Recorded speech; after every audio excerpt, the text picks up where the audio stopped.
kata sende Abdou Tourema fune sebon bi sebali ke minyi to kana on bi o yelma bamanangana minyi jawi jalwe fulado mushitigido no chamba babulo ale bi shwa kolela ya kan no makana nyako matu minyi Suleiman Aidara Shifuke ale ra de be minyi je doriya ko ale bi ka ulu kala subi aw mana ke yoro ka seka on laje jasanu mana o dalu be Shifuke bulu so daina minyi boyo mukure kana belaji be ale de bulu sobalena bi dumba fana yi tuguni borba sabula minyi kuna funu gafu kuna ko ni ya damne ne bi asankele jom kan bidu ani fla am se ka fo ani osro ala ni mai bidu ni fla so ko kula sankele o fana ko deni o lambo ni kan bo bi fu uka bada kulmajo ani uka wulika jowla e ko chori borba sigata la kanu Abudu Touré amela meboni kanu ba belejele fu dande fulimina alhamdulillah jemukaire sangali zoro o jaranyu kusebe tabarkala sa amani ne ala fe ala ka do fara koka sangoro tani sanayele ala ko di ani lame ba kringin la belejele ma kanu Abudu Touré bisegi buludum minni modi borwa konate mbeka bentika du balan ko me boni semaine fɔlɔ min ye o de ye les politiciens africains ko fɛn min ye hali bi an ka tusira tɔ gan wulikajɔ min bi Mali kun kan Mali damatɛ Mali Laginɛ Burkina Faso ni ala ma baasi kɛ min ye sini kari ye kalo tile 3 san 2022 min ye sigi ye o bɛna kɛ ni jamana 3 olu kan ni ye jamana 3 in ta k'a lajɛ jamana 3 in bɛɛ lajɛlen kɔnɔna fɛn min kɔni ye fangajaso ye o kɛla olu kɔnɔna na nka Mali o kɛlen bɛ ka kɛ a damanama ye a ko la sabula fɛn min ye gɛrɛntɛ ye o ye embargo ye o sigilen Mali dama de kun fɛn min ye jamana fila tɔ ye olu kɔni sen bɔlen bɛ CEDEAO yɛrɛ ka baara kuru kara bɛɛ lajɛlen la n'i y'a ta k'a lajɛ CEDEAO o ka ciden kɛrɛnkɛrɛnlen mun bi Mali ni CEDEAO ni ɲɔgɔn cɛ kabi ko daminɛ n'o de ye Goodluck Jonathan Nigeria jamana kuntigi kɔrɔ a ye taama ton ta kokura a nana Mali la ni ye tile fila lajɛ a y'o kɛ ni Mali faamaw ye a yɛrɛ kɔni bɔra ni nisɔndiyaba ye a y'a jira k'a fɔ ale ni faama minnu kumana Colonel Assimi Goïta ani Adjeu ko kumakan minnu fɔla o kumakan kɔni bi ale kɔni hakili lasigi kosɛbɛ ni kɔni ye ciden ye o nisɔn ka di ka ca Ala fɛ fɛn min ye ci min bɛ yen nɔ ni o fɔla ye o ko kɔni kɛlen bɛ sababa ye min kɔni ye maa caman ye olu bɛ k'a jigiya k'a fɔ n'Ala ma baasi kɛ sini n'o ye juillet kalo tile 3 ye mun kɛra na juillet kalo tile 4 o tɛ dɛ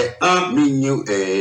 wulikajɔw kɔni ye n'Ala ma baasi kɛ sabula min ye juin kalo tile 4 ye Bɔrɔba i b'a ye k'a fɔ min ye fasiriba ka fɔla maa caman jigi de kun dalen b'a kan k'a fɔ Mali gɛrɛntɛ n'o ye embargo ye o na wuli nka fɛn min kɔni ye maaw ye an nana bali k'a ye k'a fɔ ko ka to kɔ la sabula ko lajɛ kura ko bɛna kɛ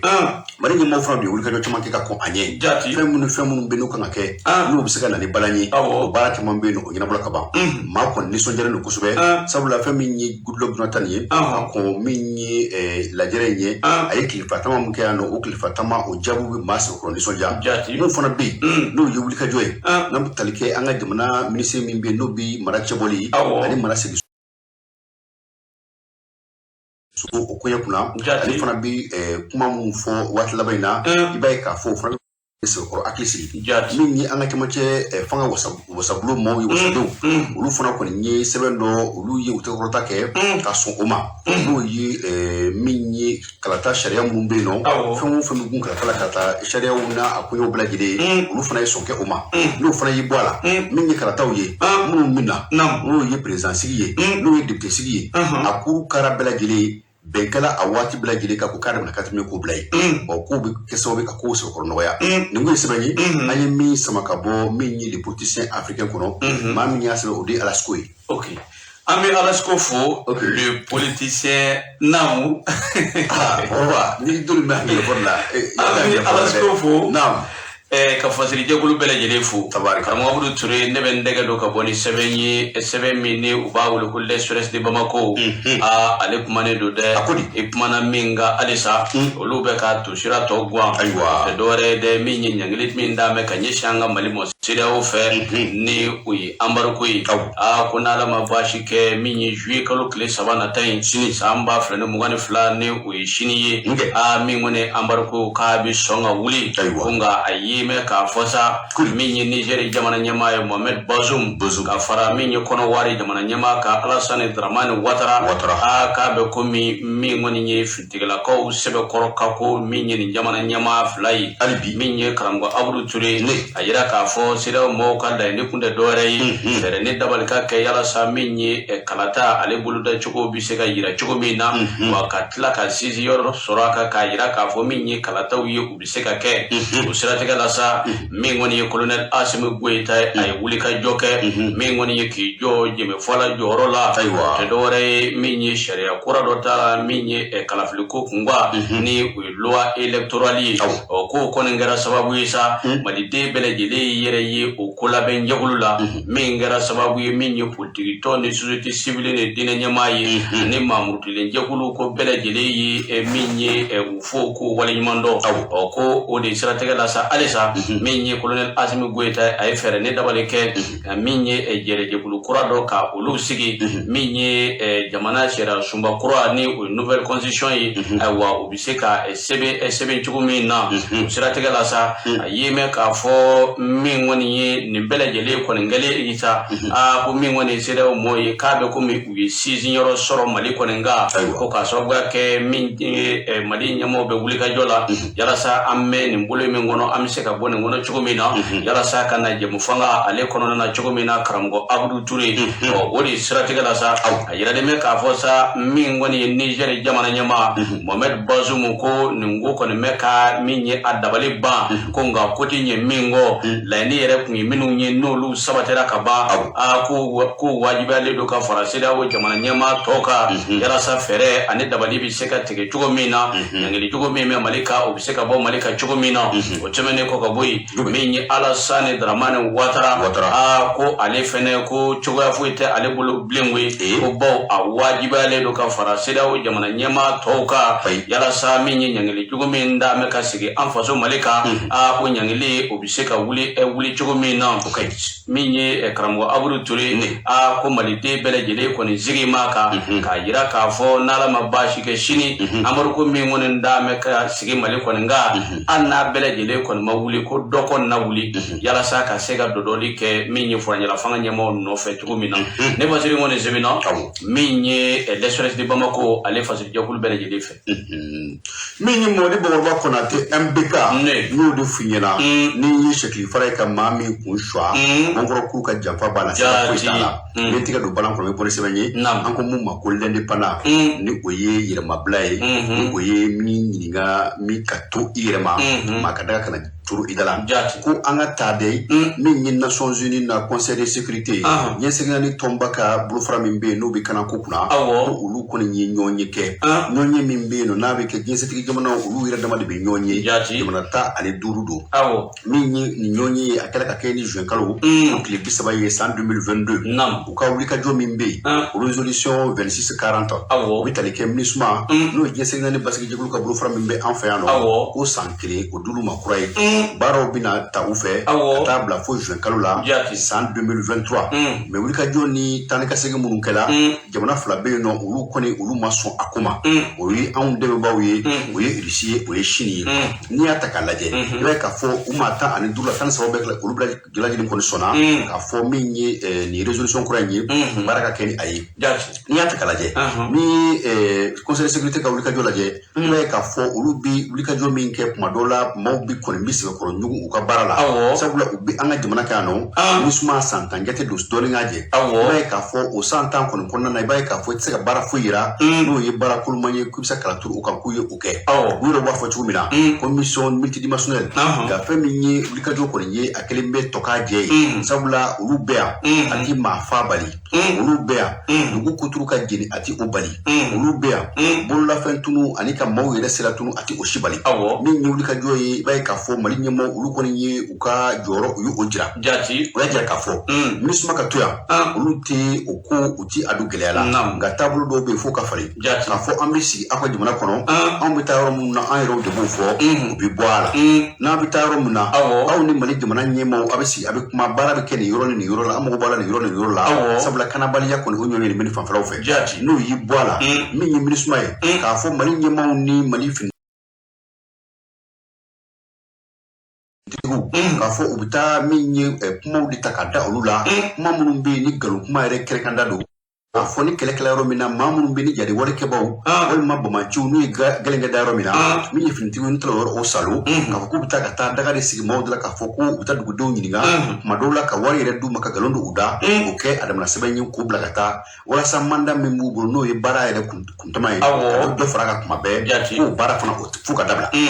n'u y'i bɔ a la min ye Faransi jamana ye maaw b'a dɔn k'a fɔ a bɛ waati jan bɔ min ye Mali kɔni ye a y'i tigɛ k'o bɔ Faransi ka fɛn bɛɛ lajɛlen la kɛrɛnkɛrɛnnenya la fɛn min ye finitigilakaw ka dɛmɛ o fanfɛlaw fɛ nka min ye MINUSMA kɔnɔna na min ye Faransilakaw ye u ka minɛnw n'o ye avion ni o n'a ɲɔgɔnnaw ye o fana bɛ MINUSMA mɔgɔw bolo u bɛ yaala ni o ye u bɛ baara kɛ ni o ye Mali y'a jira k'a fɔ o bi tɛ bɛn o sini tɛ bɛn n'o y'i bɔ a la min ye force takuba ye i b'a dɔn k'a fɔ o fana ye jɛkulu ye Mali Bɔgɔba Konate min bɛ yen nɔ ni Mali kɔni ye a tɛgɛ bɔ o fana bolo k'a fɔ k'u bɛna jɛ n'u ko jamana dɔla kelen fana ye k'a fɔ k'u bɛ baara kɛ MINUSMA kɔnɔna na Mali y'a jira k'a fɔ k'a tɛ jɛn ni o fana ye n'o y'i bɔ a la min ye jamanadenw ye nin ye nin fan maa ye nin ye nin fan maa ye gɛlɛya bɛ an ni ɲɔgɔn cɛ kuma dɔw la min ye o gɛlɛya ye o bɛ se ka ɲɛnabɔ an yɛrɛ dama ni ɲɔgɔn cɛ zone tampon ko bɛ se ka ye o la nka nin ye maa jugu ye nin ye maa danajugu ye ni o ye min ye maa danajugu kɛrɛkanda yɛrɛ ye k'a fɔ k'aw bɛ sigi ka maaw lajɛ olu bolo ko sabula ko zone tampon walima k'a fɔ ko aw bɛ kɛ force d'interposition ye ko o bi tɛ bɛn o sini tɛ bɛn nin kumakanw de kɔni bɛ sen na an bɛ se k'a fɔ Mali ɲɛmɔgɔw kɔni olu ka dusukasa jira k'a fɔ sɔnkɛlafɛn in ma olu kɔni taa fan ni u nafa ye min ye o la o de ye nin ye sabula n'i y'a ta k'a lajɛ wuli ka jɔ bɛ ka kɛ jamana minnu kɔnɔna na i b'a ye k'a fɔ Mali ani Burukina ani Niger gɛlɛya bɛ olu bɛɛ lajɛlen kan gɛlɛya fanba yɛrɛ bɛ yɔrɔ min kan kosɛbɛ kosɛbɛ o de ye Mali ye ɲɛmɔgɔw kɔni bɛ k'a lajɛ cogoya la sani janvier kalo nata cɛ san 2023 fɛn o fɛn fɔra nin ye o k'a sɔrɔ o bɛɛ lajɛlen donna bɛrɛ la Mali ɲɛmɔgɔw ka laɲini yɛrɛ ye min ye o k'a sɔrɔ fɛn dɔw fana kɛra o ko la min bɛ kɛ sababu ye walasa fɛn min kɔni ye wulikajɔ ye a bɛ se ka kɛ sababa ye bɛɛ lajɛlen ma cogo min na nin mun sɛbɛn fɛn min bɛ yen nɔ n'an y'a sɛbɛn ka bɔ l'indépendant kɔnɔ maa min y'a sɛbɛn o de ye Masiri Jɔb ye Masiri Jɔb an b'a fɔ l'indépendant fatirikɛkulu bɛɛ lajɛlen an b'o fɔ karamɔgɔ Abudu Ture bamananw ko ko maa seko bɛ ka ide ka ko bɛɛ la ko nka a ka musokolo furu k'i se t'o la dɛ min dɛgɛ dun a bɛ ka bɔ ni sɛbɛn min ni o b'a wele ko info matin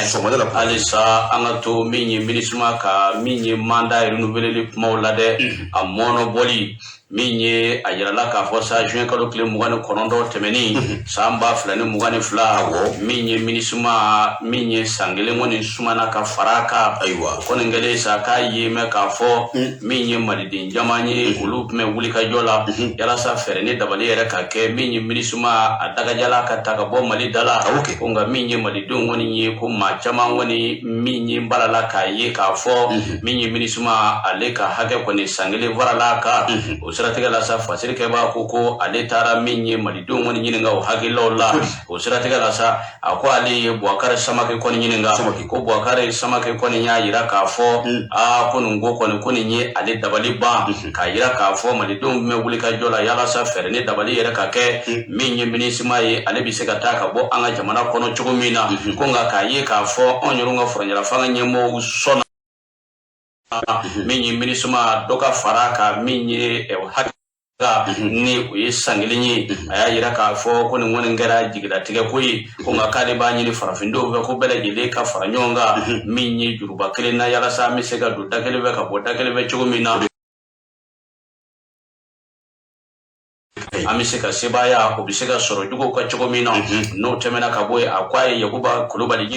Yakuba Kulubali kɔni y'a yira k'a fɔ ko min ye furanjala fanga ɲɛmɔgɔw ye k'a bɛ komi min ye fabula baara u bɛ o labɔ yen ko o fabula baara fɛnɛ de kɛra sababu ye min ye Russie ale ni Chine ye k'olu ye u bolo jigin ko ye karamɔgɔ Abudu Ture k'o de kɛra sababu ye MINUSMA san kelen kɔni zumana ka fara kan bolo jigin kɔni tɛ dɔwɛrɛ ye dɛ ko Russie jamana ma yira k'a fɔ min kɔni ye MINUSMA san kelen ka fara kan k'a man d'a ye dɛ ko Russie jamana de y'a yɛrɛ minɛ ko n'o y'a sɔrɔ Russie kun y'a yira k'a fɔ ani Chine min ye MINUSMA ka manda ko a tɛ renouveler ko n'o kun kɔni kɛra mɔgɔw bɛ se k'a faamuya ko nka min ye woto kɔni na min ye Russie jamana ni Chine jamana ye k'a ka fɔ ka nɔgɔ bɔ a la malidenw ka faamuya ko min ye Russie ye k'ale ye a yɛrɛminɛ de ye yɛrɛminɛ tɛ dɔwɛrɛ ye dɛ a kɛnɛ ni a balabalalen bɛɛ lajɛlen ka kan na ni dɔ farala ka o ka kan na ni fɛn yɛrɛ ma fara ka o ka kan na n'o tɛmɛna ka bɔ yen min ye Jɛku Tarawele ale kɔni y'a yira k'a fɔ ko ale sɛbɛkɔrɔ dabali banna ka sababuya kɛ ko malidenw ma dogo min ye furanjala fanga ɲɛmɔgɔw la k'u y'a yira k'a fɔ min ye MINUSMA ko yɛrɛ ye an tɛ a la ko mun de la Mali furanjala fanga ɲɛmɔgɔw bɛ sɔn MINUSMA ale ka hakɛ san kelen ka se ka fara a kan ko nin kɔni kɛra jigilatigɛ nin kɔni kɛra bisi ye wa ko maliden jama kɔni hakili la kɔni k'a bɛ ko min ye jamana kɔnɔdenw ko u janfara n'an tɛmɛna ka bɔ yen min ye Ibrahim Si ale kɔni y'a yira k'a fɔ ko maliden kɔni kan ka bɔ ka wuli ka jɔ kɛ yalasa min ye MINUSMA yɛrɛ ye a kana se ka ne san kelen kɔni kɛ u bɛ se ka bali u ka baara la cogo min na ka siraw bɛɛ lajɛlen tigɛ ka wuli ka jɔw kɛ k'o de ale ka hakilila ye dɛ min ye Sumayila Koyita ale ye a yira k'a fɔ sa min ye furanjala fanga ɲɛmɔgɔw ye k'u kan k'a dɔn k'a fɔ MINUSMA a bɛ baara min na a bɛ janfa de la ani namara kɔni na dugu jukɔrɔlaw la ani bɛnkanni walew ko mun na furanjala fanga ɲɛmɔgɔw bɛ sɔn MINUSMA ale ka manda ka renouveler ni o tɛmɛna ka bɔ yen karamɔgɔ Abudu Ture i b'a ye k'a fɔ Umaru Angoiba ale kɔni y'a yira k'a fɔ MINUSMA ka manda san kelen faralen y'a kan ko dɔwɛrɛ tɛ dɛ min ye malidenw ye k'u jafara furanjala fanga ɲɛmɔgɔw fɛ o la min ye ko furanjala fanga ɲɛmɔgɔw kun man ka sɔn cogoya si min kɔni ye MINUSMA ale ka manda san kelen ka se ka suma ka fara a kan ko nka ale de bɛ Ala deli ko ye Ala ka fara Mali kan Ala ka fara malidenw kan ko ɲɔgɔn tɛ min ye malidenw ye k'u bɛɛ u kelen na dɛ ka sababuya kɛ n'o y'a sɔrɔ baara kɔni bɛ kɛ malidenw ye ko maliden bɛɛ lajɛlen kɔni y'a yira ka nɔgɔ bɔ a la min ye MINUSMA ko u t'a la bi wa k'u t'a la sini wa k'olu fana hakili la furanjala fanga ɲɛmɔgɔw bɛ ka baara de kɛ jamana kɔnɔdenw hakilila n'u kun kelenna kɔni nka ko n'u kɔni bɛ ka baara kɛ cogoya wɛrɛ la awɔ ko u ye u yɛrɛw ka hakilila ye nka a tilala ka dɔgɔdon kɛ min ye ko Ala k'an ka Mali bɔ janfa bolo wa ko Ala k'an ka Mali bɔ janfamɔgɔw kɔni bolo ne Wasiri kɔni sɛbɛnna info matin ale fasiri jɛkulu bɛɛ lajɛlen fɛ karamɔgɔ Abudu Ture wani Mɔrɔ Konate y'a fɔ cogo min na min ye kala tala ma jamana 15 ni ɲɔgɔn cɛ mais mɔgɔw ka dɔn k'a fɔ an bɛ étape min na droit de veto tɛ dɛ parce que veto ça c'est au niveau de 5 o ye jamana ba 5 de nka nin kɔni na i bɛ se k'a fɔ k'i sɔnna i bɛ se k'a fɔ k'i banna i bɛ se k'a fɔ k'i yɛrɛ minɛ bon yɛrɛ minɛ in tuma dɔ la u bɛ se ka bila i n'a fɔ n sɔnna n banna u bɛ se ka bila o furancɛ la nka an kɔni b'a jira k'a fɔ bɛɛ bɛ taa an ka faveur la dɔɔni donc o fana ye o yɔrɔ ye nka ni veto kun don o fana kɔni n sɔnna walima n banna o y'o de donc wari Bɔrɔba Konate MBK hali bi an ka taa i b'a sɔrɔ sira an ma se fɔlɔ min ye sɛbɛn ye n bɛ a ta balan kɔnɔna na l'indépendant hali bi ko n'i y'a ta k'a lajɛ k'i b'a ye k'a fɔ min kɔni ye an ka jamana kɔnɔna na an bɛ ka taa mɔnɔ kura la min ye président Assimi Goïta colonel k'a kɛlen bɛ ka wuli ka jɔ kɛ ka maaw ta maa minnu bɛ yen n'u bɛna baaraba dɔ kɛ baaraba ye baaraba fila ye jɛrɛjɛkulu dɔw talen bɛ walasa olu ka se ka constitution kura n'o y'an ka jamana sariya sunba kura ye dɛ ka hakili jagabɔ k'a kan ani ka sɛbɛnni k'a kan n'o y'i bɔ a la min ye comité de suivi et d'évaluation ye o fana maa 34 olu ta la minnu talan bɛ min ye maa kodɔnnaw don n'o ye k'a fɔ minnu ye adamadenya dɔnbaw ani ko minnu bɛ sen na o ko yɛrɛ pepelatigɛli o dɔnbaya jɔnjɔnw don n'i y'a ta k'a lajɛ min ye Mamadi Bɔrɔba Konate dɔgɔkun 3 tɛmɛnen kɔfɛ min ye président Assimi Goïta a kun ye min ye sɛbɛn dɔ tɔgɔ bila mun bi jamana yɛrɛ bɛna baara minnu kɛ ka o kofɔ janko jamana sariya sunba kura o tali o kɛla ka kɛ ni min ye dɔgɔkun 3 bɔɲɔngo kalo tile 29 a nana a maaw a y'u sigi n'i y'a ta k'a lajɛ min ye commission in ye a ɲɛmaa o de ye Fuseni Samake min ye secrétaire général kɔrɔ don an ka jamana gouvernement o secrétaire général kɔrɔ don n'o y'i bɔ a la min ye rapporteur ye rapporteur général o de ye Wafi Waga Dey ale ye cour suprême président kɔrɔ ye n'o y'i bɔ a la min ye maa tɔw ye ni o ye danganw ye madame Sanogo Minata Male ale ye médiateur de la république ye maa 22 tɔw olu bɛɛ lajɛlen ye experts ni maa kodɔnnenbaw ni maa hakili juru carinenw ye a baara kan min ye Moussaf SM Cissé ale ye avocat ye an ka jamana kɔnɔ général de division Yamusa Kamara ale ye ministre kɔrɔ ye mun kun bɛ kana kunna min ye Cheikh Umaro Konare ale ye avocat ye Mali kɔnɔna yan nɔ ka taa se Aruna Konare ma o fana ye avocat ye Aruna Diallo ale ye juriste constitutionnaliste do min ye Ibrahima Fomba ale fana ye juriste constitutionnaliste do ka taa se Umu Jara ma ale ye kunnafonidila ye Umu Jara Jɛmankoro a Mali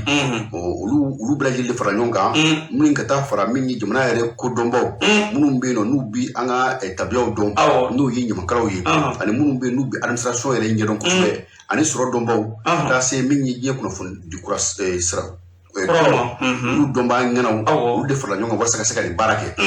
fɛn min ye baara min ɲininen b'u bolo o de ye sani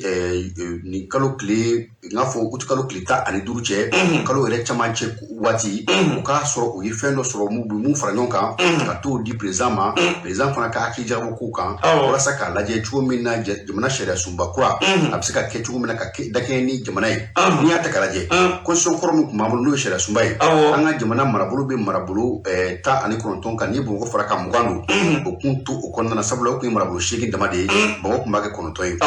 n'u fana y'i bɔ a la région kuraw kɔfɛ cercle ni arrondissement minnu sigila n'o ye marabolow ni kubedaw ye u bɛ k'a fɔ u bɛɛ lajɛlen kɔni kun ye majɛ ye n'o fana bɔra yen nɔ commission minnu sigila walasa ka se ka lajɛli kɛ baara kura minnu bɛ yen nɔ n'o bɛna kɛ janko assise minnu kɛla ni o ye assise nationale de fondation ye ANR ka bɛn ni o kow bɛɛ lajɛlen décembre kalo mun tɛmɛna san 2021 u bɛ k'a fɔ o baaraw kɔni o bɛna kɛ maa minnu bɛ o ko ɲɛma ni o ye coordonnateur général ye o de Amadou Cɛwlen Jara ale fana ye sɔrɔladonba ye an ka jamana kɔnɔ avocat n'o y'i bɔ a la min ye Mamadu Bashir Mare ale ye an ka jamana jɛrɛjɛkuluba dɔ a ye o ɲɛminɛ n'o o ye commission d'organisation n'o o bɛ tali kɛ assise yɛrɛ kan ale de kun ye o ɲɛmaa ye maa 13 tɔ olu fana ye ŋanaw ye minnu ye baara ye u y'a dɔn kosɛbɛ o dɔ ye min ye Burema Alaye Touré ne ale ye min bɛ tali kɛ société civile o yɛrɛ ɲɛmaaba ka président général de min ye général de brigade la n'o bɛ tali kɛ Pujugu kan o bɛ a maaw la ani Mamadu Jamutɛnɛ ni hakili b'a la mun kun bɛ seni kunna fɔlɔ o conseil maa dɔ ale bɛ a la ka taa se min ye Sulemani Kone ma o bɛ ale ye ambassadeur kɔrɔ ye Mali tɔgɔ la min ye Wafi Wagade ale ye cour suprême président kɔrɔ ye ale rapporteur général ko ni maa ninnu fana ka baara ye o ye fɛn o fɛn bɛ n'o fɔla min ye assise kɔnɔna na k'a lajɛ ka kɛ ni jamana yɛrɛ sariyaw ni taabolo ni nabolow ye an ye bɛnkan sɛbɛn minnu bololɔbila an ka jamana kɔnɔ ka kɛ ni olu bɛɛ lajɛlen ye n'u kan ka baaraw bɛɛ lajɛlen kɛ k'a ban ka taa sɛbɛnfura da jamana ɲɛmaa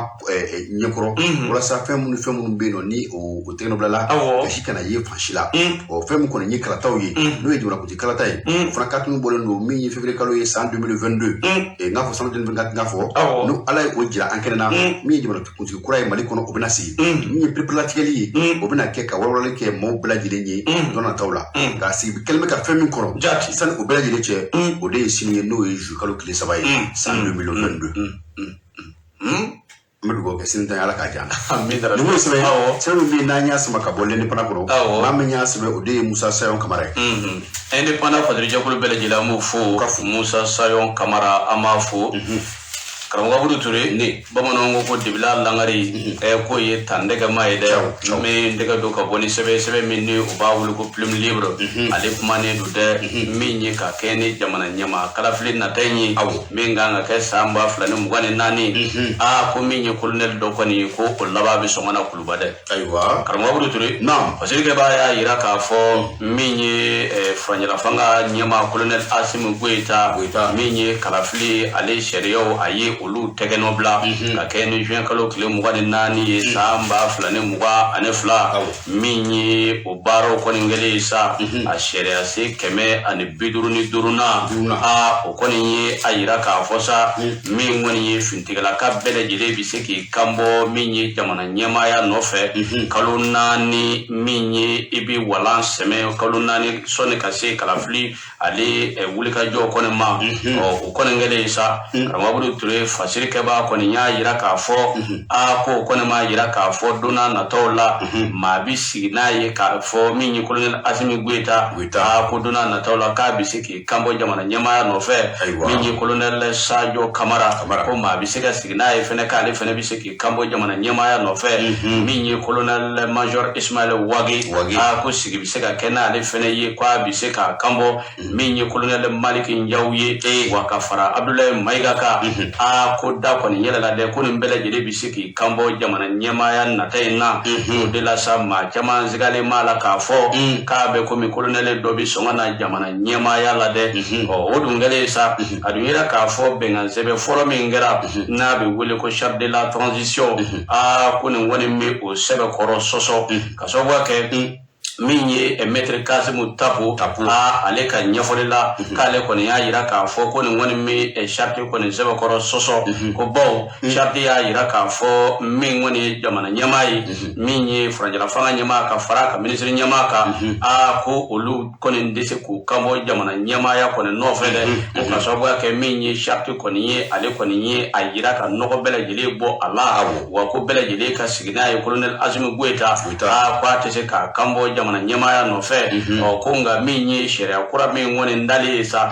ko sariya kura kɔni m'a yira k'a fɔ nɔgɔ foyi kɔni t'a la dɛ min ye colonel Asimi Goyita n'a jɛw ni jamana ɲɛmaaya kɔni ka d'u ye min ye kalo 4 ka se jamana ɲɛmaaya kalafili kɔni mɔ ko na fɛɛrɛ ni dabali kɔni kɛ yalasa ka wala kɔni sɛmɛ ka bɔ finitigiya la yalasa ka kɛ sibili ye ko nin kɔni m'a yira k'a fɔ sa min kɔni ye maliden jama kɔni sigalen kun don min na ale ni politiki tɔn jama sigalen kun don min na k'a yira k'a fɔ min ye fintigilakaw ye k'a bɛ komi fanga bɛɛ ni ka diya u kunbɛ koyi k'o tɛ dɔwɛrɛ sa min kɔni ye u b'a fɛ ka fɛɛrɛ ni dabali de kɛ yalasa jamana ɲɛmaaya min ye n'u dɔ sera k'o sɔrɔ o dɔ la k'o bɛ se ka kɛ min ye hɛrɛ ye ka ɲɛsin u bɛɛ lajɛlen kɔni ma ko nka kɔni ye mɛn k'a fɔ sa nin hakilila kɔni tiɲɛ don min ye CNT mɔgɔw kɔni ye u y'a wete ko nka a wetelen kɔfɛ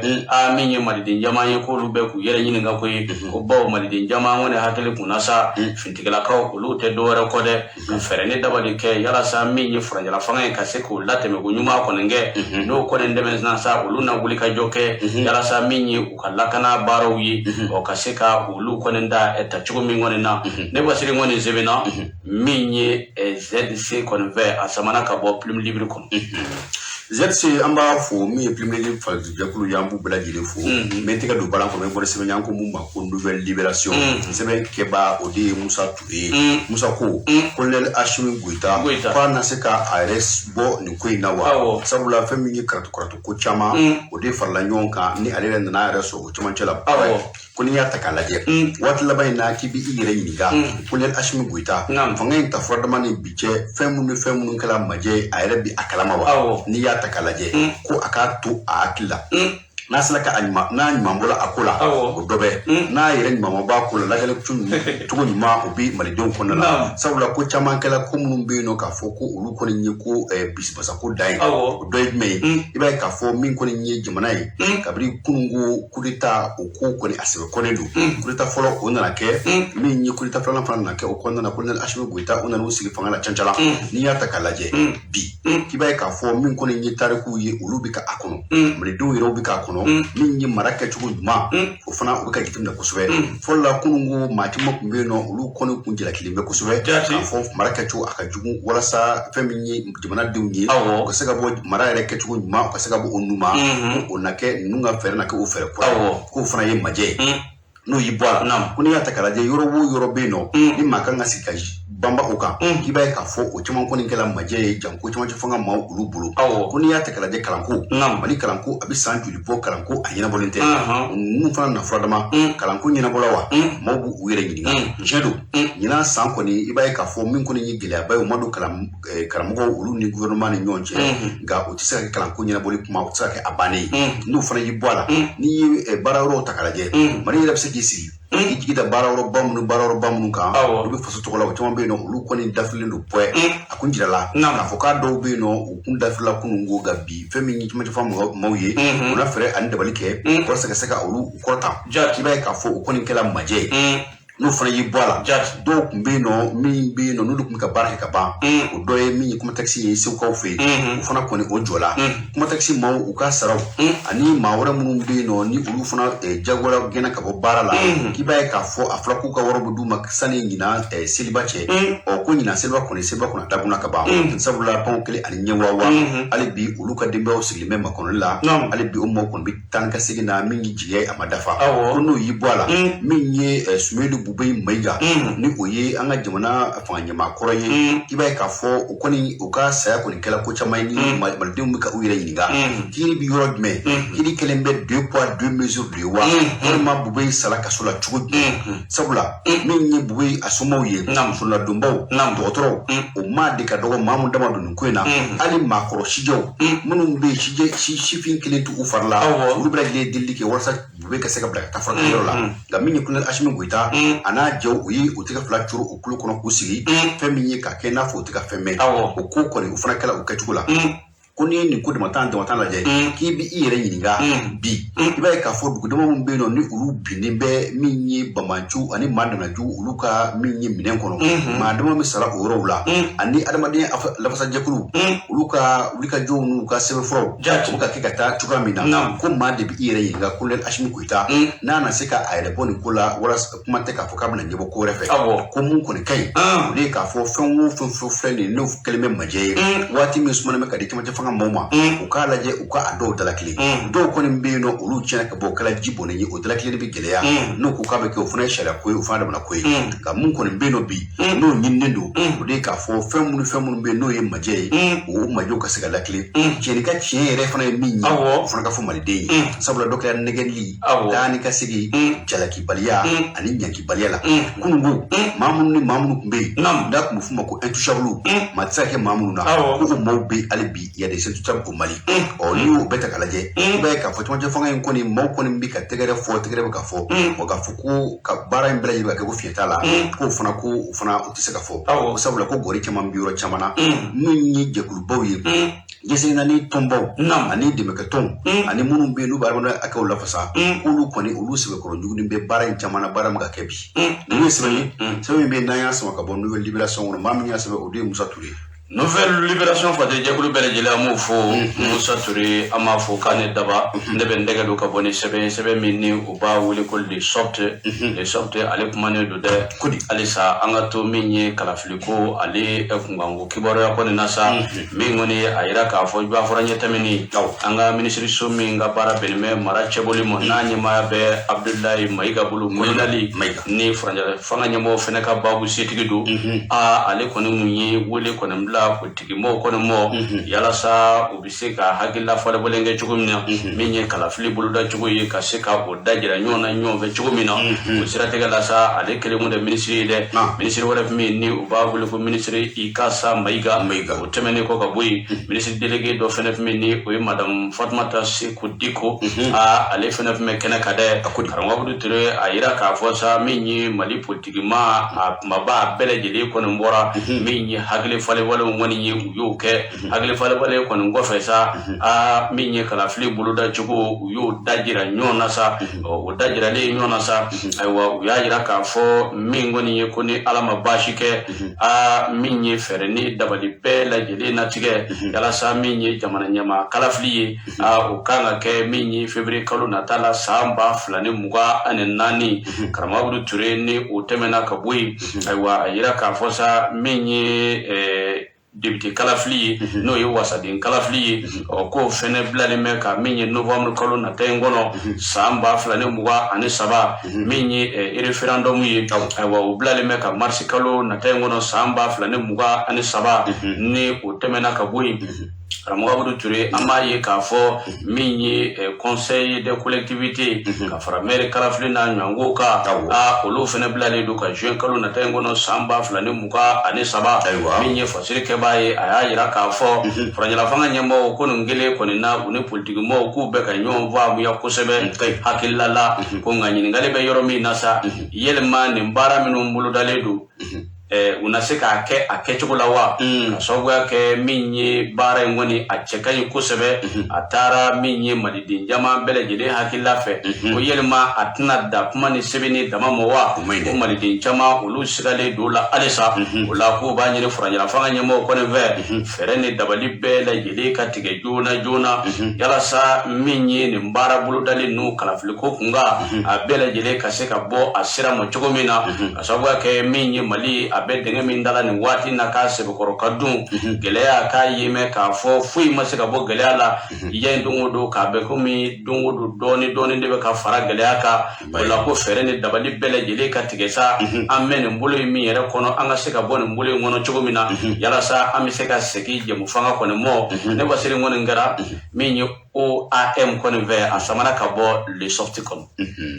Mamadi Bakɔrɔba Konate ni ko dugu dɔ ka jɛ i b'a sɔrɔ dɔ b'o kɔfɛ n bɛ tigɛ don balan kɔnɔ n bɛ bɔ ni sɛbɛn ye an ko mun ma ko la sirène hali bi min ni cɛmancɛ fanga ɲɛmaa Colonel Assimi Goïta ko fɛn min kɔni ye majɛw ye ko ani lɛdu kan dɔw k'olu talen bɛ a fɛ minnu ma dafa ko ni y'a ta k'a lajɛ maliden yɛrɛ bɛ k'i yɛrɛ ɲininka Mali bɛ ka taa sira jumɛn fɛ sabula min ni cɛmancɛ fanga ye i b'a ye k'a fɔ an nana kɛ sababu ye gɛrɛntɛ o nana na gɛrɛntɛ min nana o gɛrɛntɛ kɛla sababu ye min ye jamanaden caman ye olu kɔni bɛ k'u yɛrɛ ɲininka baarabolo dɔw tun bɛ yen n'o tun kɛla ka ɲɛ walasa min ye Mali ye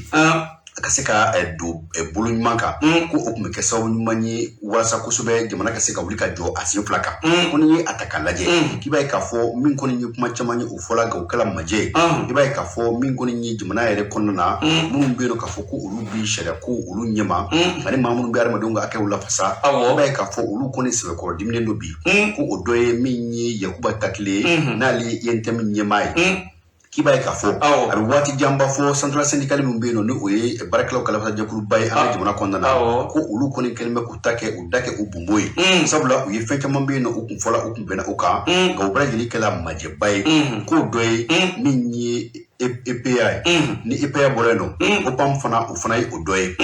ni OPAM tun bɛ sen kan bi k'a fɔ min ye sumanko ye o kɛlen bɛ ka don bɛrɛ la kosɛbɛ ko o dɔ la ko fɛn min kɔni ye gɛlɛyaba min bɛ an kan bi jankoda dugu ni fɛnw na min ye bi o ko minnu ni ko minnu nana fara ɲɔgɔn kan ko san tun b'a sɔrɔ min kɔni ye dingɛ ye a ma bonya ka se nin hakɛ ma n'o fana y'i bɔ a la min ye bi sanuko kuma min bɛ ka fɔ Bugunikaw fɛ yen nɔ Marijanɛ o yɛrɛ kuma de bɛ ka fɔ koyi ko jɛma de sɔrɔla yen nɔ o Marijanɛ kuma min fɔlen bɛ ko fana maliden bɛ ka i yɛrɛ ɲininka fɛn min ye wulikajɔ ye k'a fɔ ko Mali ɲɔrɔ bɛ kɛ kɛmɛ sarala 20 dama de ye ko Colonel Assimi Goïta k'a n'a jɛw ko u sɛbɛkɔrɔ miiri kosɛbɛ kununko maa minnu tun bɛ mara la n'a fɔra ko mara tiɲɛna olu bolo ko ni u taara nin sira fɛ ko olu ta kuma dɔw la a fɔcogo bɛ ɲɛ ka tɛmɛ u ta kan sabula olu nana ka ko tiɲɛna k'u bɛna ko dalabɛn n'o fana y'i bɔ a la min ye baarakɛdaw ye kununko ni kɔɔri kun sɛnɛna ka ban min ye sɛnɛkɛlaw ye kɔɔri wari u b'a sɔrɔ u b'a dasi u jufa kɔnɔna na min ye sɛnɛ caman ye furuw bɛ kɛ n'a ye min ye an ka togodaw ye olu fana bɛ sɛbɛja nka bi min ye sɛnɛkɛlaw ye kɔɔri kɔni a taala nka kɔɔri wari ma se ka sɔrɔ u tɛgɛ la fɔlɔ samiya kura o sera min ye angɛrɛ ye a ma se ka doni k'a taa yɔrɔw lasɔrɔ n'o fana y'i bɔ a la i b'a ye k'a fɔ min kɔni ye polisilakaw olu bɛ ka taliw kɛ waati bɛɛ lajɛlen ye nka fɛn min kɔni ye majɛba ye o bɛ ka ye o baara o kɛcogo la kɔsa in na min ye commissaire de police ye olu ka tali o fana kɛla fiɲɛba ye n'o y'i bɔ a la min fana ye barakɛyɔrɔw ye i n'a fɔ ikuma o mun bɛ kurukurukaw fɛ yen nɔ i b'a ye k'a fɔ o baaraw kɔni o jɔlen don n'olu tun bɛ ka baara kɛ ni baarayɔrɔ kuraw kun nana kɛ min ye an ka jamana kɔnɔ janko caman fanga mɔgɔw bɛ ka ɲini cogo min na malikura o tun bɛ kɛ sababu ye min ye farafinna kilebiyanfan dɛ anw de tun ye o ɲɛmaa ye anw de tun ye maa fɔlɔw ye kɔɔriko la n'o kɔɔrikolow kun sɔrɔla k'a fɔ kɔɔriw bɛ se ka bamayɛlɛma yan min ye ikuma fana bɛ se ka min ye kɔɔrikolo a bɛ se ka tulu bɔ o la a bɛ se k'a tɔ kɛ bagan balo ye ko caman o bɛ o nɔgɔya n'o fana y'i bɔ a la min ye itima ye o fana bɛ o gɛlɛya kelen kɔnɔ kuma tɛkisi an da salama o ye o gɛlɛya kelen ye min ye kayikaw fɛ yen nɔ olu fana ka tɛrɛsira kow kayi bamakɔ kayi ko o ko gɛlɛya kɔni o fana bɛ senna hali bi n'o fana bɔla yen nɔ fɛn minnu bɛ yen nɔ ni o ye baaraw ye ni o fɔlen bɛ ka bila ani dugu minnu bɛ yen n'o bɛ gun o la ko u b'a ye k'a fɔ mun kɔni ye gɛlɛya ye bi kulo 500 kayi bamakɔ ko o dugu minnu bɛ gun o la olu bɛɛ lajɛlen bɛ ɲɛnafin na bi sabula dugu dɔw ko sigilen bɛ tɛrɛsira yɛrɛ kan olu ka fɛn bɛɛ lajɛlen tun bɛ sɔrɔ o taa ni ka segin de la ni o jɔla bɛɛ i b'a ye k'a fɔ dugu kɔnɔ o sɛbɛkɔrɔ gɛlɛya la k'u k'a lajɛ min ye malikɔrɔ ye o maaw tun ye fɛn kɛ ka dan hakɛ min na malikɔrɔ maaw k'a kɛ ka tɛmɛ o la ko n'o tɛ ko dɔw bɛ yen nɔ k'a fɔ a cɛ ka ɲi dɔ la ka tɛmɛ dɔ kan nin kun ye sɛbɛn ye an ye min sama ka bɔ min ye lasirani kɔnɔna na maa min y'a sɛbɛn o de ye Abdramane Dure Lasirani fajirijakulu bɛɛ lajɛlen karamɔgɔ Ture an b'o fɔ k'o waleɲuman dɔn ne bɛ n tɛgɛ don ka bɔ ni sɛbɛn ye sɛbɛn min ni u b'a wele ko lundi 4 de renouveau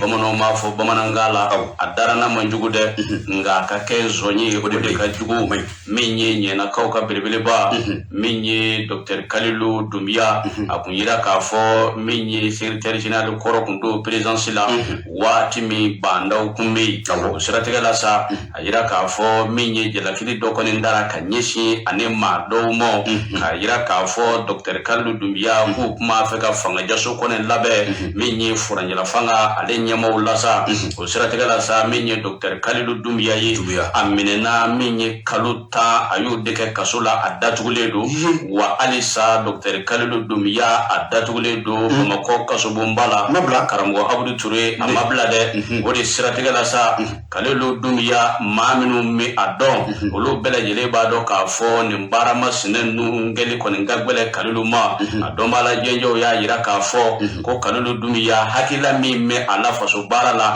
k'a daminɛ sɔgɔmada la ka n'a bila wula la sufɛ ni Dr Kalilu Dumbiya n'a y'a da a b'a miiri k'a fɔ tile yɛrɛ kɔnɔ ne sera ka baara jumɛn kɛ jamana de ye ne sera ka nafa jumɛn de don jamana kun ko diɲɛ don o don Dr Kalilu Dumbiya a bɛ o baaraw de kɛ jamana baara la ko n'a yira k'a fɔ ko jalakili bɛna o maa kelen kan k'a fɔ k'o kuma fɛ ka fangajaso kɔni kɛ ni o ye coup d'état ye a karamɔgɔ Abudu Ture o kɔni balila maa caman na o siratigɛ de la sa a yira k'a fɔ min ye commune 6 ale procureur ye k'o kɔni ye a yira k'a fɔ sa Dr Kalilu Dumbiya min kɔni ye jalakili min ni a taamɛ ka i sɛgɛrɛ ko jalakili kɔni ko jalakili gansan don ka sababuya kɛ k'ale ma se ka kisɛ foyi sɔrɔ kisɛ min m'a yira k'a fɔ ko Kalilu Dumbiya k'a kuma fɛ ka coup d'état kɔni kɛ o siratigɛ la sa min ye commune 6 procureur ka nin sɛbɛnfura in kɔni bɔlen sa a y'a yira k'a fɔ Kalilu Dumbiya ale kelen dɛ min ye commissaire dɔ bɛ Kayi ni a bɛ wele Mustafa Jakite ko ale fana ni Kalilu Dumbiya bɛɛ lajɛlen bɛ minan kelen kɔnɔ ka sababuya kɛ min ye coup d'état ko ye k'u sen d'a la bi k'u sen d'a la sini wa min ye Dr Kalilu Dumbiya ye k'a jabajɛra o jabajɛlen kɔni kɛlen sa karamɔgɔ Abudu Ture min ye k'a ye mɛ k'a fɔ sa min kɔni ye cour d'appel ale yɛrɛ procureur général k'o kɔni tilala ka min kɔni ye a saisie nin jaabi kɔni kan k'a yira k'a fɔ ko o bɛna appel kɔni kɛ ko kura o kɔni kɛlen sa karamɔgɔ Abudu Ture o ye maa caman kɔni dabali ban wa a ye maa caman fari faga ka sababuya kɛ min ye commune 6 ale procureur kɔni ye ale ye sɛgɛsɛgɛliw bɛɛ lajɛlen kɛ ka larawuliw bɛɛ lajɛlen kɔni kɛ a yira k'a fɔ Dr Kalilu Dumbiya coup d'état ko ye a sen d'a la bi wa a sen d'a la sini wa ko min kɔni ka di olu ye sa n'a ma ɲɛ k'a fɔ an bɛ Malikura ko la Malikura ko k'a ka kɛ hakɛ kɔni kɔnɔ Malikura ko a ka kɛ bonya ni karama kɔnɔ Malikura ko a kana kɛ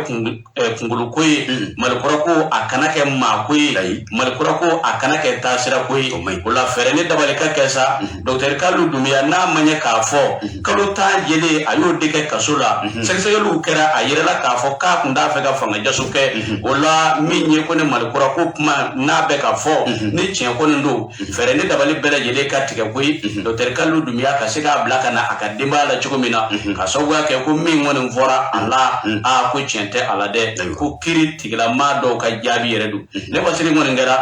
DKS kɔni fɛ a samara ka bɔ l'indicateur de nouveau kɔnɔ min ye DKS Bakɔrɔba an b'a fo dantɛ foli min na Mamadi Bakɔrɔba Konate MBK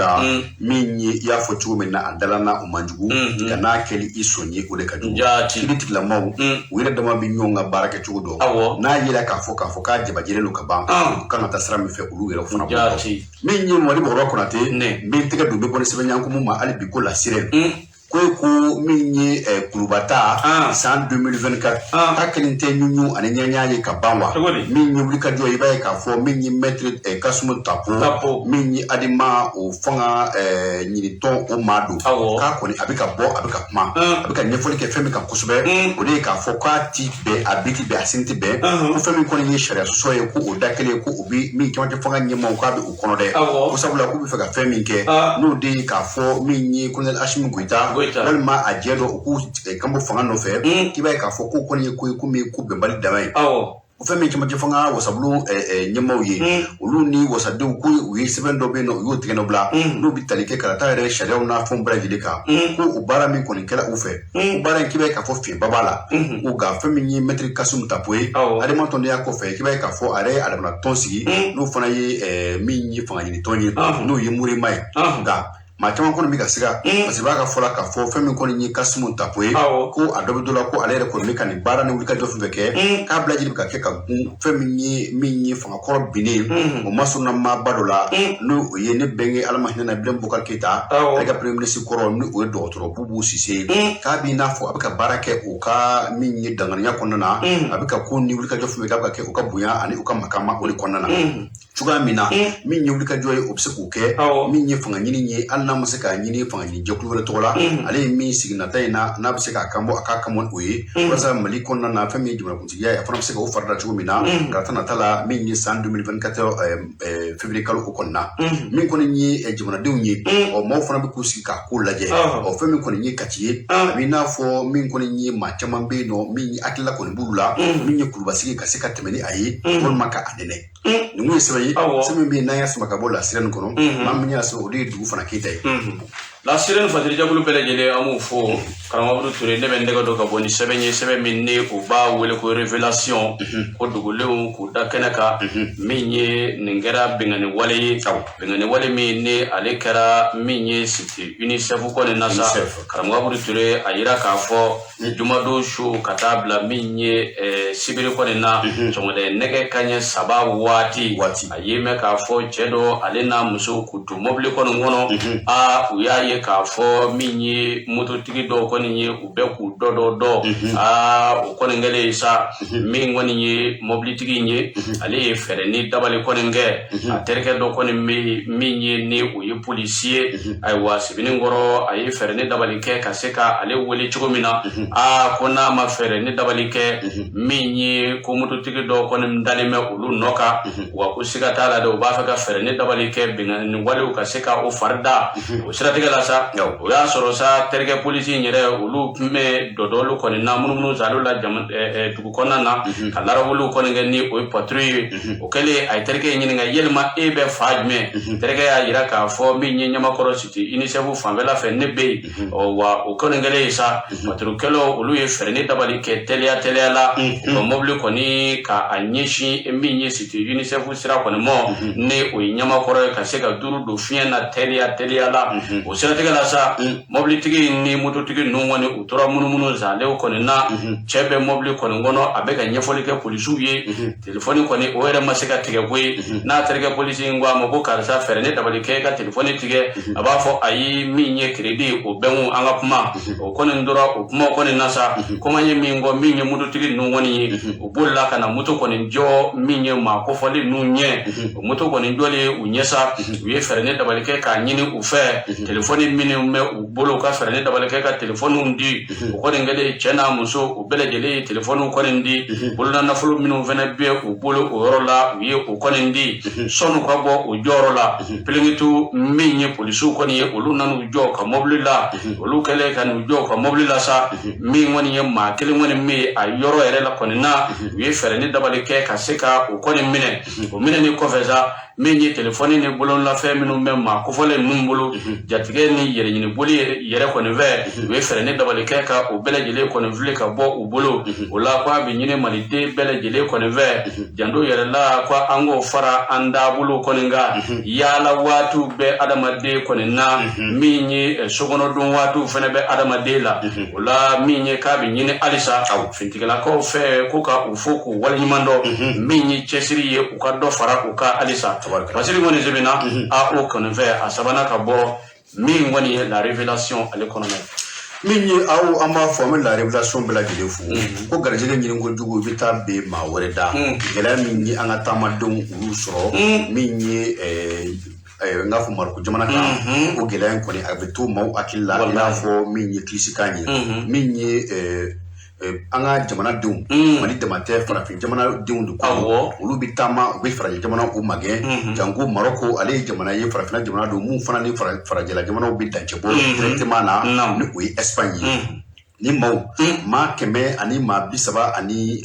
nani ori before min geti dum do ko ma keme flyer min ni madi awa kibe ko nunu bela jeli ko ye gele asoro min ni wuli ka jo ye kuna fona mun so la ka bo min ni marko jamana ka o conseil kala sigide min be no ale ya jira ka fo ko ni kala jadi ko bay sabula maw wuli ka jo ke wati mina min ni giraji jamba de be no o bi Espagne ani Maroc ni nyonche giraji je ya metri wulunfla ga maw fara nyonga nu chala so be hika kan dongele wala sa ubseka tun fando infection minni anga jamana ministre so min beno naka bara benimbe tumara digu ka sika uluka kuyo nyana bo ani farata ka sika kala nyona chugo mina ulu koni nyi comité de crise ni kibara laba mundi malien koni o mafa ni kula malien kele o jogina ambe dugo kala kan wa ke minu fana fala ko alaka minni barabara dal no wa uyi ma keme ani ma bisaba ani nani bi ubika ma keme fla fo akula min koni nyi ni mawye kibaye ka fo o koni bibbo minni jamana chamana ulu faraja jamana ko ni mage wala saka sekata min ni suma ka to nyini sabula nga jamana kan gele babe no min ni fenche mo be no ka gele kusube ga ni frajila famawiye ani frapina famaw lu masika kuma ni koka ko atalanyi ka ka gele abade frajila ka lu kana kuma ga gele ka an munu soro frafina nanga nyimo mo wuli ka wuli ka joke wala sale ko nunga sega nyedon ka dasirla kamna ni gele don do tega sega mun kumbe min ni banba to yala kan wa kuyi bamba to ala ka hino bla ni we sema ya musa ka bo min ni le jour konnana ma min ya sabu madi awa kibe les jours fadri jagulu bela jala mo fo madi awa kibe ama fo ka wali mano ne ben ndega do ka boni sebe mi ni uba wuli ko kaba ko fadunia fa farangaba na wabudu ture ale ko mane do de min yi mutu taxi buli ko laba be ni ka ka ngui bamako ko karam wabudu ture ka so gwa ke tarata temeni ni ubena min yi jwen kalu flemwa ani shikima samba flane muga ani fla min yi so ngoda nege kanyata ani kile wati mutu taxi tikido ma do koni ya jo musa bula ga yime ka fo manyi bengani kelai o akoni ya nyini muntu taxi tigi besa kaka fere ni dabali ke kata le bla menye sinu ale kofe o sira tegala sa wi sira ko ne mine menye jatula sira yo mine o wati minasa no bora mama yoro ko ne na min woni mutu taxi tigi apunyi maminda ayi muru ko ne mboko da mutu taxi tigi to ko ne na koy ka nyini mutu taxi tigi ko ne kaka fere ni dabali ke ka jingi ka bo mutu ka ya sa ka se ka mutu di ale mo jogo mina o ko ngene sa minyi mutu taxi bolla nyi karamgo awru ture ayira me ka fo minyi cheba koro dodo bo bagali o ti fui ke ne mutu taxi bolla na koy o ko ngene sa minyi mutu taxi bolla ale re joji me fola joro ko na minyi kele kungele yi o damene na nyogo sama nyogo ndufa tufa fogata mutu ka ale re bo ka binkoi o ko ngene sa no ma fla ko me nyona sa min ye murutigi ale ni moto taxi tigi sa min ye samasamalu baaraw kɔni sɛbɛkɔrɔ buyeni a yira k'a fɔ tɛmɛbaga dɔw kɔni nana balo la olu ye fɛɛrɛ ni dabali kɛ min ye ka se ka o jɔ kana fara moto taxi bolila in kɔni kan olu fɛnɛ ye fɛɛrɛ ni dabali kɔni kɛ min ye benganikɛla in ye ka se k'a fara ɲɔgɔn kan k'a siri k'a kɛ kɔlikɔli ka sɔrɔ ka min ye fintigilakaw kɔni wele ni o ye polisilakaw ye ka sɔrɔ ka min ye benganikɛla ye ka sɔrɔ k'a di olu ma ne wasiri kɔni sɛbɛnna Bugu Jara fɛ a samana ka bɔ min ye kabako kɔnɔ kabako faduniya fafaran kaba Karamɔgɔ Abudu Ture min ye Mamadi Bakɔrɔba Konate Bugu Jara an b'a fo an m'an tɛ ka don balan kɔnɔ ko kura waati bɛ an kɔ kɔni sɛbɛn ye hali bi an ko mun ma kabako faduniya fafaran kaba min ye bagan soɲa ye ko u tɛ ka kuma o kan wa ko an ka taa sɛbɛnni kɔrɔ dɔw kɔni tun y'a ɲini k'a fɔ ko fɛn min ye wali saga ye f'olu ka taa ni o selima saga in de ye baara in kɛla ka bɛn min ye juin kalo tile 22 ma fo nɛgɛ kaɲɛ 2 waati 2 heures du matin sɛbɛnni kɔrɔ sigida 4 na ko fɛn min kɔni ye ni maa ninnu ye u ye u cun k'o ta k'u cun min ye cɛfɔlɔ Jara ye ale yɛrɛ ye maa min kɔni ye binganikɛla ye ale ni a jɛw u donna ni so kɔnɔ waati min na u y'u ɲɛsin bagan ma ana kɛ u ye bagan foni min ni bagantigiw ye u ni olu karila ɲɔgɔn na fɛn min kɔni ye cɛfɔlɔ ye i b'a ye k'a fɔ a ko kɔni ma tigɛ min ye a ka diya kan sabula u ye gɛlɛyaba sɔrɔ min ye bagan in ye u ma se ka taa n'a ye cɛfɔlɔ fana min ye maa min bi so kɔnɔna na ana kɛ k'a fɔ min kɔni ye nɛgɛjuruci ye u ye o kɛ u ni ɲɔgɔn cɛ fɛn min ye cɛfɔlɔ ani n'a fɔ ani a ka a jɛ olu kɔni kun ye kumakan tɛmɛ u ni ɲɔgɔn cɛ nka n'i y'a ta k'a lajɛ k'a fɔ ko in y'a laban min na min kɔni ye cɛfɔlɔ ye a sɛbɛkɔrɔ joginna sabula maa minnu bɛ so kɔnɔna na kɛ olu kɛlen bɛ k'a sɛbɛkɔrɔ ti fɛn min ye fasirikɛba ye a ko na laban yɔrɔ min na min ye o kɔni y'a ta ka taa gara la min ye hôpital min bɛ yen n'o ye kɛnɛyaso ye min ye Gabriel Ture a taara o yɔrɔ la ko maaw k'u hakili to a la an bɛ se ɲɛkɔrɔla min na min ye bagan suɲɛ o kɔni fana o ɲɔ ɲɛnen bɛ kosɛbɛ bagan mana kɛ maa minnu bolo a y'aw ka baganw lasago ka ɲɛ n'a sɔrɔ kan ka bila ka kɔlɔsi cogo min na a y'o fɛɛrɛ tigɛ n'o tɛ seli ka ban tɔ dɔgɔkun kelen walima tile 2 tile 3 walima sini seli i ka selimala ya u k'a ta ka taa n'a ye k'o tɔ sɔrɔ foyi la nin kun ye sɛbɛn ye sɛbɛn min bɛ yen n'an y'a sɛbɛn ka bɔ min ye kabako kɔnɔna na maa min y'a sɛbɛn o de ye Bugu Jara ye Mamadi Bakɔrɔba Konate waati n'a ka waati mana se bi taa an bɛ a ɲɔngiri yan nɔ ka lamɛnbaaw bɛɛ lajɛlen fo ka lamɛnni ko ɲuman na min ye n'Ala ma basi kɛ u ni anw bɛ ɲɔgɔn sɔrɔ yan nɔ dɔgɔkun wɛrɛ ni Ala sɔnna ma o kunnafoni sɛbɛnw kɔnɔ ko bɛna lase min ye Abudu Ture ne ani min ye Sulemani Ayidara Sifukɛ fɛ ni Ala ma basi kɛ dɔgɔkun wɛrɛ o kɔni b'an sɔrɔ seli la nka o tɛ baara in o t'a bali sabula min ye taabolo ye Sifukɛ o tɛ baara bali arajo baara bɛ n'a fɔ dɔgɔtɔrɔya a bɛ n'a fɔ sɔrɔsiya seliku t'a la e bɛ ka jago ye mun na o jago fana bɛ seli kɛ yan min ye lamɛnbaaw y'an b'u fo nin waati in na an bɛ taa min ye Kolokani arajo min bɛ yen nɔ arajo islamique a ɲɛmaaba ni o ye Isufu Jaabi ye an b'a fo dantɛ foli min na monsieur le directeur min ye Kone bɛ yen nɔ ka taa se Kulubaliki ma k'an b'u bɛɛ lajɛlen fo n'o y'i bɔ a la an bɛ taa kita la arajo la voix de Filadugu Amadu Gajo an b'a fo dantɛ foli min na kɛnɛ kan an ka lamɛnbaaw bɛɛ lajɛlen ye tribunali min bɛ Kolokani o président n'o ye Mamadu Bili Ture a n'a furumuso Pɛnda Traoré Madame Ture an b'u fo min ye Dawuda Kulubali ɲamakala kɔ ani tribunal baarakɛla bɛɛ lajɛlen n'o y'i bɔ a la an bɛ taa Bamakɔ Kalabankura min ye Bubakari Fɔnba bɛ yen nɔ ale b'an lamɛn an ka foli b'a ye Maliki Yeliko ye Sikɔrɔni an ka foli bɛ ninnu bɛɛ lajɛlen ye o cogo de bɔra wa Karamɔgɔ Abudu Ture y'a fɔ cogo min na a tɛ tɛmɛ o kan an bɛ taa Mali ka ambassade la Abidjan Sibɔkaw ka belebele Mohamed Kane alias Madi Kane a ko jɛmukan in di fɔ a kɔ an b'a fo ka waleɲuman dɔn Isa Ɲare forage an b'a fo ka waleɲuman dɔn tabarikala min ye jɛmukan in k'a labɛn k'a lase aw ma min ye Mamadi Bakɔrɔba Konate MBK Abudu Ture ka sɛbɛn kɔnɔ kuma kalan nanzarakan na ka a yɛlɛma bamanankan na aw ye Jawo Jalo fulakɛ misitigi ale tun bɛ choix kɔlɛ la min ye aw ka se k'anw ye k'aw to yɔrɔ jan Sulemani Ayidara Sifukɛ Bayo ko ale tun ka kana sabati a k'an bɛɛ an bɛ dugawu kɛ min ye magantalaw ye olu bɛ magan ka ban ko Ala ka hiji Ala ka a ja ani u bɛɛ lajɛlen Ala ka taa ni segu nɔgɔya examen fana daminɛna kapukɛla defukɛla ani babu bɛ kɔfɛ ka na ko Ala ka ɲina san ja an bɛɛ lajɛlen la samiyɛ fana daminɛna samiyɛji ɲuman Ala k'o d'an ma min ye sumanw ye Ala ka sumanw ɲɛ Ala ka u bɔsi d'an ma Ala k'u bɔsi d'an ma Ala ka hɛrɛ kɛ Mali ni maliden bɛɛ lajɛlen an ka hakili to ɲɔgɔn na don o don y'a damana ɲɛnamaya ye bɛɛ k'i hakili to i yɛrɛ la diɲɛ don o ca kan bɛɛ